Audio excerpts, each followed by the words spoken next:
a un nuevo podcast de Un Té y lo que surja. Yasmina, ya estamos aquí. Ya estamos aquí, Mariam, como cada miércoles con nuestro té, nuestro querido té. Lo habréis preparado, ¿no? Porque va a ser un pedazo de programa. Y recordaros lo de siempre, suscribiros a nuestro canal, a nuestras redes sociales. Muchísimas gracias por todo el apoyo que nos dais. Sí, la verdad que nos dan un apoyo y la comunidad ha estado creciendo, pero así. Muchísimo. Súper rápido. Bueno, vamos. Comenzamos. A ver, Mariam, yo te voy a hacer una pregunta así rápida y a todos los espectadores. ¿Tú has escuchado hablar sobre el sufismo?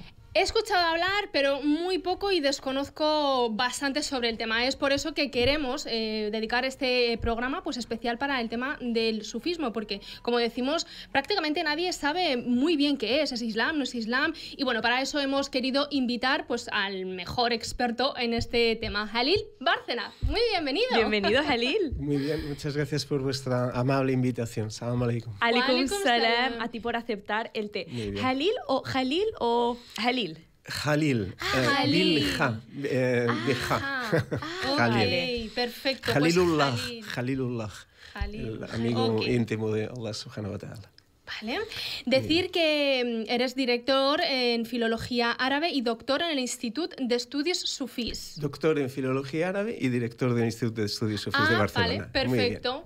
Pues estupendo. Oye, pues vaya carrera, ¿eh? Ahora hay que poner un poco en contexto a la gente. Tú, Halil, ¿de dónde eres? Yo nací en el norte de España, vale, en un pueblecito de la región de Cantabria, pero resido acá en Barcelona desde hace, ya ni me acuerdo, hace muchos años, hace más de 30 y pico de años. Sí. ¿Y originalmente? Soy español. Español. Sí. Yasmina pensaba o estaba esperando que nos dijeras, ¿no? Que eres de origen árabe. ¿De qué país árabe o islámico? Yo estaba esperando a que me dijeras, yo soy de la antigua Napolia, de la Turquía, de no sé qué, de tal. O sea, pero Halil... No. Pero, a ver, algo tienes que... Vamos a ver, ¿Halil de qué viene? Claro, Halil es mi nombre en el Islam. En el año 88, diríamos, abracé el Islam. Vale. Abracé el Islam. A mí no me gusta hablar de convertirse a o todas estas cosas.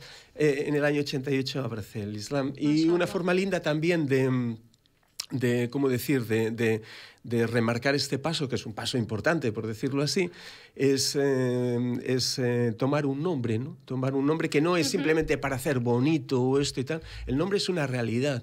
El nombre es una realidad y el nombre también es el nombre indica un camino, te marca un camino. Es verdad. De aquí viene el nombre para mí tan lindo. Perfecto, Halil. Pues vamos a adentrarnos en lo que nos concierne, ¿no? En este programa. ¿Qué es el sufismo? El sufismo, miren, hay muchas formas de definirlo y no nos vamos a poner muy académicos ni todo esto. El sufismo es el corazón del Islam. Y al mismo tiempo es el Islam del corazón. El sufismo es el corazón del Islam, pero el Islam es el corazón del sufismo también. No son dos realidades aparte. En Europa hay mucha manía con esto de los ismos, ¿saben? Y por lo tanto, crear un nuevo ismo es crear parece un sistema cerrado y además parece que tiene como cierta autonomía, por decirlo así. La palabra sufismo es muy joven. Nació, fíjense, en el año 1821 por un académico europeo que tradujo la palabra técnica original árabe, tasawuf, como sufismo. Aquí empieza un malentendido también, porque en definitiva el tasawuf no es ningún ismo. El tasawuf es diríamos, es una forma de vivir el Islam. Y podríamos definirlo como esto, como el corazón del Islam. El corazón del Islam. Pero antes de seguir, ¿cómo se vive el Islam desde el sufismo, como para entenderlo, ¿no? Yo creo que miren, me preguntan por la definición, ¿qué es el sufismo? Miren, el sufismo, en definitivo, las personas que a lo largo de la historia han transitado a través del tasawuf no han querido otra cosa que vivir como el profeta Muhammad, sallallahu alaihi wasallam. Por lo tanto, ¿cómo se vive el sufismo? Pues tratando de seguir, diríamos, el ejemplo del profeta. Perfecto. Por tanto, no es diríamos, yo me atrevería a decir que transitar a través del tasawuf es vivir un Islam de forma mucho más quizás consciente y de forma quizás un poquito, ¿cómo decir?, más... tratando de, por decirlo así, de profundizar en las formas. Las formas no se niegan, pero diríamos tratando de, sabiendo que efectivamente además la esencia real de las cosas no reside en su apariencia, sino en, diríamos, en su esencia, ¿no? Por lo tanto, ¿qué es el tasawuf? Tratar de vivir, imitar, seguir la vida del profeta, sallallahu alaihi wasallam, y vivir un Islam, diríamos, en profundidad. Profundo, más interno. Y, Jalil, no sé si conocerás, bueno, Yunus Emre, sí, es una de las grandes figuras de la historia turca, quien coincidió con el primer sultán otomano. Fue un defensor del amor universal y trataba temas como la relación y la unidad entre el hombre y Dios. Yo te lanzo la pregunta, ¿esa raíz de Yunus, donde comienza todo, fue a posterior? No, Yunus Emre es un gran poeta. Es un referente para, diríamos, el tasawuf, el sufismo turco. Es un referente y al mismo tiempo es uno de los grandes poetas en lengua turca diríamos, del legado espiritual y literario del Islam en general. Es un poeta del siglo XII-XIII, sí. Pero la historia comienza mucho antes. Es decir, la etimología de la palabra tasawuf, que después en Occidente se conoce como sufismo, es un poquito, diríamos, ambigua, no conocemos exactamente, pero una de las etimologías hace referencia a Ahlus Sufa, la gente del Sufa. Es decir, sofá, que ha dado en español, imagínense, sofá. El sofá. Sofá es un banco, es un banco, que, insisto, ha dado en español con el tiempo, sofá. Esta gente son personas, Ahlus Sufa, en tiempos del profeta sallallahu alaihi wasallam, que viven cerca de él. Vale. Son gente que estaban sentada, por decirlo, que habían hecho, que habían, podríamos decir en términos modernos, acampado delante diríamos, de la residencia del profeta. ¿Para qué? Para estar cerca de la fuente. Una de las posibles, diríamos, de los posibles gérmenes del tasawuf es esa gente que quería estar cerca de la fuente, es decir, cerca del ejemplo del profeta. A esas personas podemos llamarles los protosufíes, es decir, el embrión que después... Por lo tanto, imagínense, Yunus Emre, Mevlana Jalaluddin Rumi, en la península ibérica, en el periodo de Andalucía, hay una floración sufí extraordinaria, pero la historia viene mucho antes, en tiempos del propio profeta. Para la gente que no lo conocía y no lo sabía, ya en la época de Rasul sallallahu alaihi wasallam ya se practicaba. Sí. Desconocía totalmente. Decimos, fíjense, queridas Mariam y Jasmine, estimadas, fíjense, decimos, el tasawuf en época del profeta era una realidad sin nombre. En ese instante no existe la palabra tasawuf. Si hay Ahlus Sufa, esas personas cercanas al profeta, ¿por qué es una realidad sin nombre? Bueno, pues es la realidad viva junto al profeta. No se necesita nombre. Y decimos, posteriormente, perdón, acabo. Posteriormente, el tasawuf es un nombre sin realidad. Es decir, se sistematizan, diríamos, las organizaciones sufíes, las prácticas, etcétera, etcétera, pero la realidad, que es el ejemplo del profeta, digamos, ya no está. Por lo tanto, queda la memoria y diríamos, su presencia interior, por decirlo así, ¿no?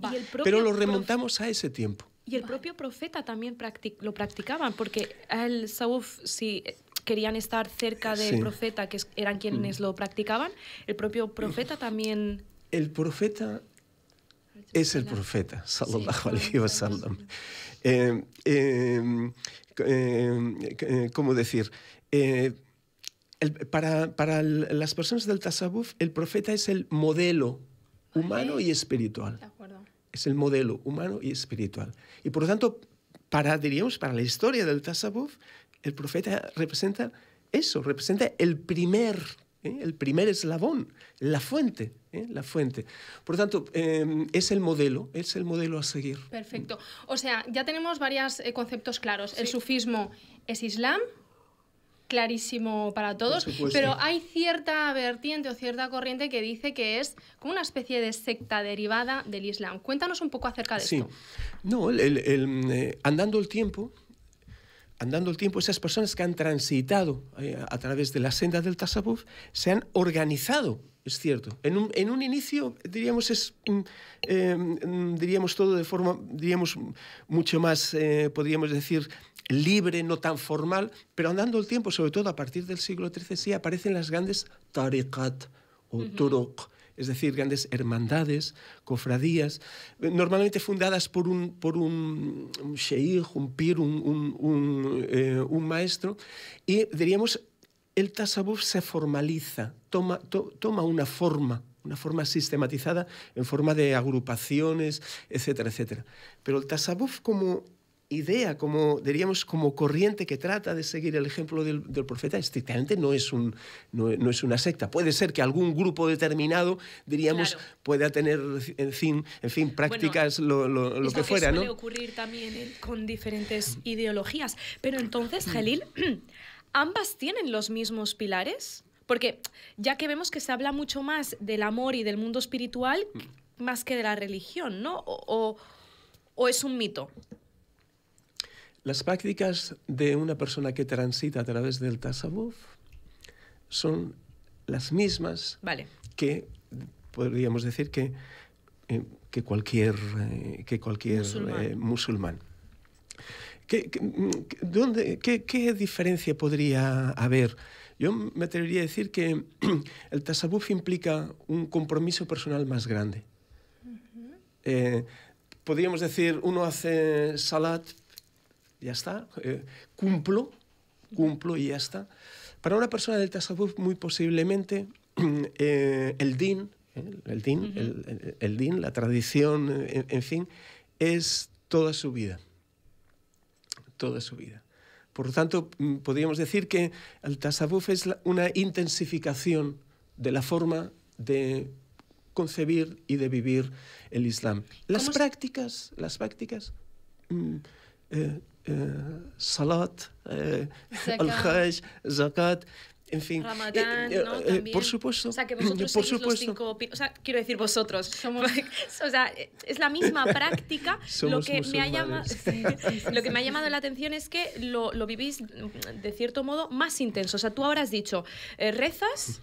Y ya está, o sea, la gente reza y ya está. No, vosotros rezáis y le dedicáis más tiempo. Evidentemente no queremos juzgar, yo no quiero juzgar a nadie. Ni generalizar. Obvio. Por pero supuesto. Creo que te estoy entendiendo, tenéis como es una práctica mucho más mística, diría, mucho más interna y mucho más espiritual, por lo que estoy entendiendo. Yo creo que comporta un compromiso. Un compromiso personal quizás un poquito más intensificado, y que eso también se transforma, por decirlo así, o se plasma también en una intensificación de algunas, por decirlo así, de algunas prácticas. Ponnos un ejemplo, por ejemplo, para que podamos verlo como claramente. ¿Qué es lo que se puede intensificar a la hora de la práctica? Se puede intensificar la presencia constante de Allah subhanahu wa ta'ala. Vale. Es decir, esa idea que conocemos de taqwa. Taqwa no es solo, diríamos, una presencia vaga de Allah, ¿no? Subhanahu wa ta'ala es, por decirlo así, es una presencia constante. Vale. Es una presencia constante. Vale, hay dos formas, digamos, de práctica diferentes. Por una parte tenemos el ihsan, ¿no? Que es la perfección en la adoración. Esto es básico por lo que estamos entendiendo en el sufismo. Y por otro lado está el fiqh, que son esas prácticas externas. ¿Es igual de importante? El fiqh es cómo ser musulmán. Las dos grandes preguntas que en la tradición, en el din, nos hemos preguntado constantemente es ¿qué significa ser musulmán y cómo ser musulmán en cada instante? El fiqh, en definitiva, es cómo ser musulmán, es decir, nuestra práctica. Cuando hablamos de Islam, Imán, Ihsan, podríamos decir que el tasawwuf, diríamos, es esta parte de excelencia, de Ihsan, pero no hay Ihsan sin imán y no hay imán sin Islam. Podríamos decir, ¿puede haber Islam sin imán? En el texto coránico se nos dice muchas veces, sí, ustedes son musulmanes, pero no tienen imán. El imán no ha entrado en su corazón. Ah, qué bueno. Y eso creo que es importante. Por lo tanto, el tasawuf es la integración de estos tres niveles: Islam, imán y ihsan. Y ihsan, sabemos, es vivir en la presencia constante de Allah. ¿Un musulmán sin imán sería un musulmán por cultura? Puede ser un musulmán por cultura. Puede ser un musulmán, perdón por la expresión, astaghfirullah, muchas veces hemos convertido la práctica religiosa en un cumplimiento. Sin entenderlo. Cumplo y miento. Ah, qué bueno. Cumplo y miento, en un cumplimiento. ¿Por qué? Porque hay que hacerlo, porque es mi cultura, a veces porque me obligan, etcétera, etcétera, etcétera. Imán es la apertura al misterio de Allah subhanahu wa ta'ala. Imán es dar sentido al Islam. Lo que da sentido al Islam, lo que, diríamos, hace que esa realidad sea no una forma, sino, diríamos, algo vivo, es imán. Y eso desemboca en una forma de ser, estar y hacer en el mundo, que es ihsan. Pero esas tres realidades no se pueden separar. O sea, no se pueden separar... Perdona, Jalil. Sí, tengo adelante. una duda. No se pueden separar, entonces no se puede priorizar ninguna... O sea, tú no puedes priorizar el fiqh con el ihsan. No, una no va antes que la otra, porque si no tienes una, no tienes otra, sí. ¿cierto? El fiqh es el hacer. Diríamos, ¿cómo yo soy musulmán? Y Islam es una acción, no es una mera creencia. Claro. Cuando dicen, no, yo soy creyente, pero no practico. ¿Pero qué quiere decir esto? Es como si a aquel le pregunta, ¿usted qué come? No, soy vegetariano, pero no practicante. ¿Cómo? Vegetariano no practicante. Por lo tanto, me explico, por lo tanto, sí. Islam es una acción. Es decir, mi relación con Allah subhanahu wa ta'ala o se traduce en actos o se traduce en mi forma de vivir o es algo que queda vagamente, ¿no? Pero son tres realidades, insisto, que no se pueden separar y que comportan niveles de profundidad. Niveles de profundidad. Islam es, diríamos, el marco. Pues, imán es dar vida a ese marco. Y este marco del que tú hablas, nos gustaría también mencionar tu libro, que lo tienes aquí. Déjanoslo, que lo queremos mostrar también. Este fantástico libro que, por cierto, nos has regalado, estamos leyéndolo, lo recomendamos un montón. Tu libro gira en torno a las enseñanzas de Maulana Rumi. Explícanos muy brevemente quién es y qué aportó en el contenido islámico. Miren, por suerte, nuestro din ha dado y ha generado toda una floración de awliya, es decir, de amigos íntimos de Allah, de montañas, que decimos, ¿no? Es decir, de guías, de maestros espirituales extraordinaria. Uno de ellos es, y no menor, es Maulana Jalaluddin Rumi. Es un sabio, poeta también, es un gran maestro, es un faqih también, es una persona experta en fiqh. Del siglo XIII, nacido en Asia Central, y que ha tenido una repercusión muy grande, sobre todo desde Europa, es decir, desde Bosnia, desde Sarajevo hasta la India. Seguramente es el personaje más capital. ¿Qué aporta? Bueno, aporta una obra literaria, una poesía extraordinaria que hoy se está muy mal traduciendo en Europa y sobre todo en Estados Unidos, tergiversando, diríamos, su poesía. También un poco el libro pretende, en lengua española, centrar el personaje y corregir algunas malas traducciones que se están haciendo de su obra. Pero insisto, es una de las grandes figuras del Islam espiritual. ¿Qué aporta? Yo creo que aporta, desde el siglo XIII hasta aquí, insisto, una obra literaria extraordinaria, una poesía que por la cual, diríamos, el tiempo no ha pasado. Hoy es un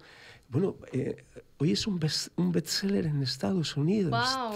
Tremendo. Wow. ¿Este es cierto, libro? La poesía un poco he de decir, también un poco desvirtuada. También vale. se ha de decir, Vale. un poco desvirtuada. Pero es una figura capital que yo creo que desde el propio DIN no podemos, diríamos, no tener presente, porque son nuestras fuentes de ¿Y inspiración. por qué dirías que se ha desvirtualizado su figura? Así a Bueno, rasgos generales. miren, un poco en sus preguntas ya lo estamos viendo. Hay una corriente europea que trata de desislamizar el tasawuf. Ah, vale. El sufismo, no, místicos del amor, pero, Sí, ¿no? bien, y que tratan de desligarlo de todo esto que estamos explicando, Vale. del Islam, en definitiva. Y esto causa que mucha gente no tenga conocimiento. Y esto ¿no? lo que provoca es una confusión tremenda. Exacto. A mí me duele que esa confusión tremenda a veces la tengamos desde Dentro, el propio claro. DIN y que, me explico, y que haya... por eso también un poco nuestro trabajo pretende, en cierta forma, rescatar y centrar un poquito las cosas. Fíjense, muy brevemente, uno de sus versos más lindos, muy poco citado acá, en Europa o en América. Yo soy esclavo del Corán mientras viva.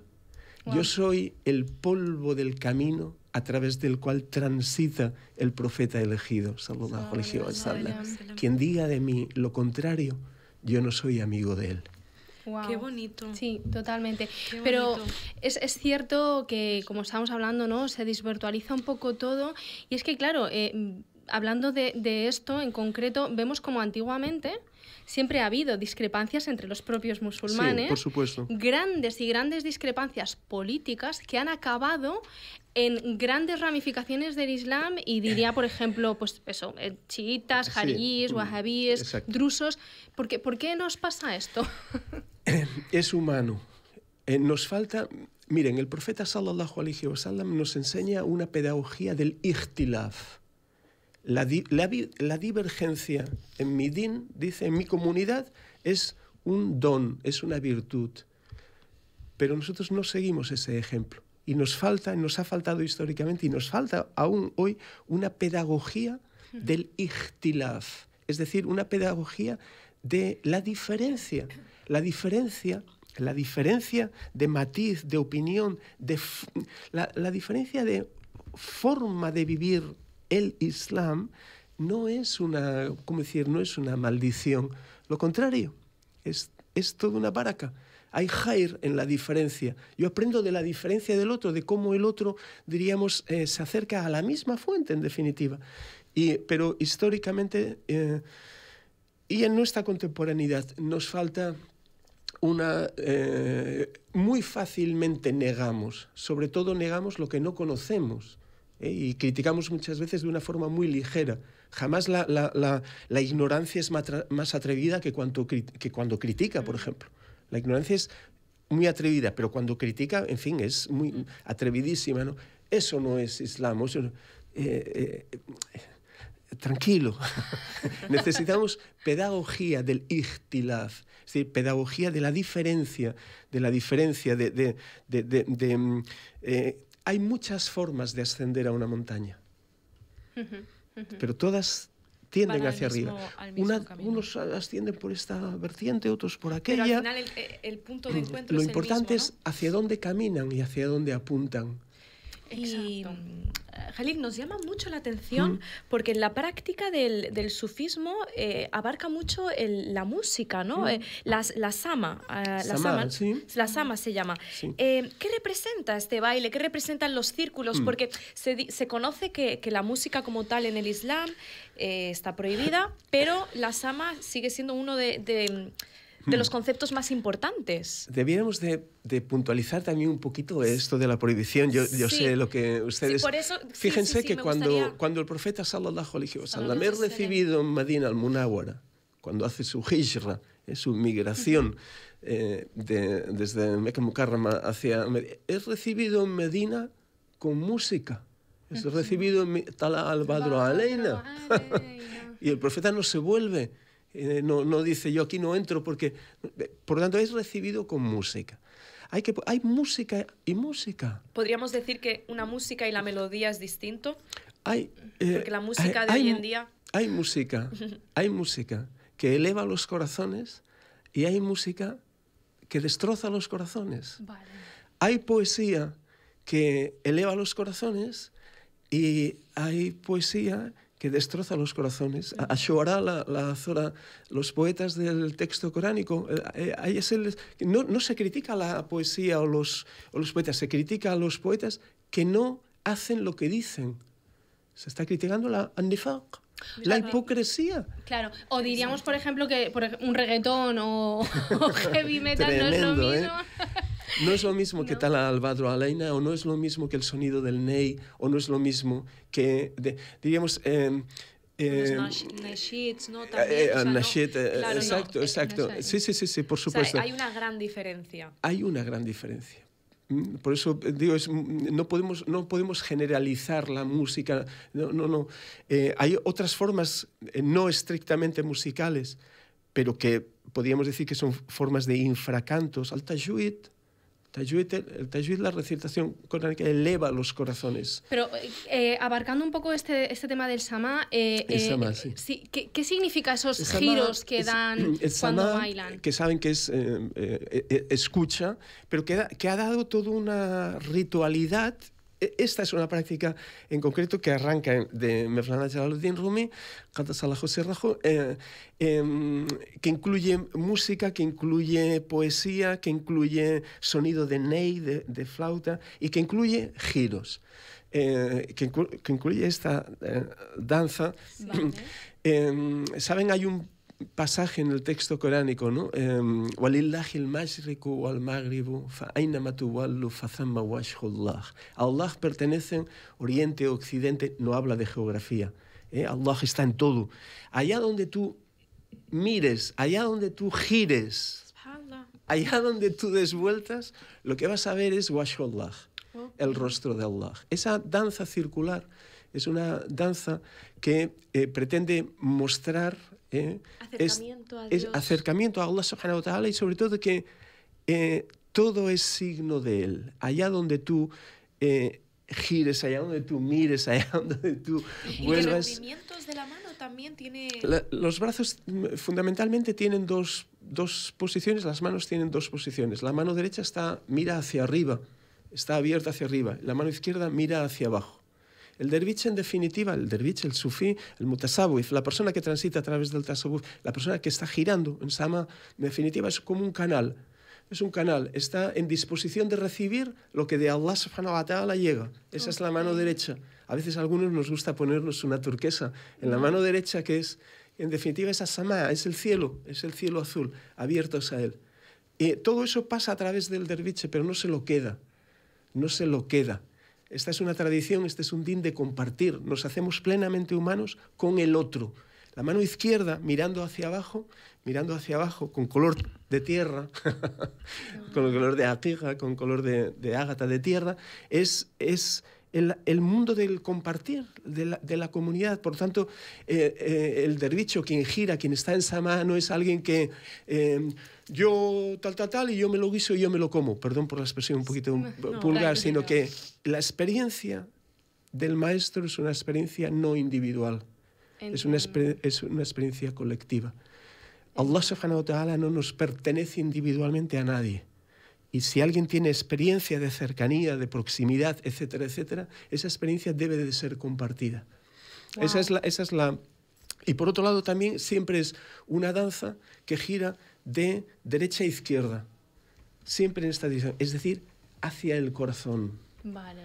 No me contienen ni los cielos ni la tierra. ¿Solo bailan los hombres o también las mujeres? También mujeres. En tiempo de Mevlana Jalaluddin Rumi, en el siglo XIII, hay un samá masculino y hay un samá femenino. Estupendo. Y he leído también que, bueno, que lo que emula también la Tierra gira, ¿no? El Sol, todo el sistema solar, del planeta y todo eso. Evidente. Y también es una forma, insisto, cuando hacemos tawaf, las personas que hemos tenido el honor y la suerte de hacer tawaf en Mecca Mukarrama, en el Kaaba, hacemos al contrario de las agujas del reloj. Al contrario. Como si uno quisiese remontarse en el tiempo.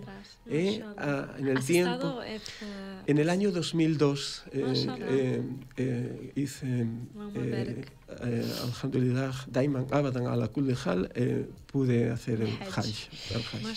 Una experiencia inolvidable. Y para recomendar a cualquier persona. Absolutamente. Cualquier persona. Después de una preparación, porque es como decir, es algo tan grande que vayan lo mejor preparados para poder aprovechar lo máximo. Está muy bien que digas esto porque me da la sensación de que también se ha convertido en una moda. Ir a Meca y desgraciadamente muchos selfies veo por allí. Yo no lo he dicho esto. Pero yo sí. Pero lo iba a decir. Ah, vale. Cierto, ¿no? Perfecto. Habría que hacerlo con el corazón y no... Y dejarse el teléfono en casa, ¿no? Sí, yo cuando fui en el año 2000, a veces me piden fotos, ¿no tienes fotos de aquí? Claro. No había teléfonos móviles.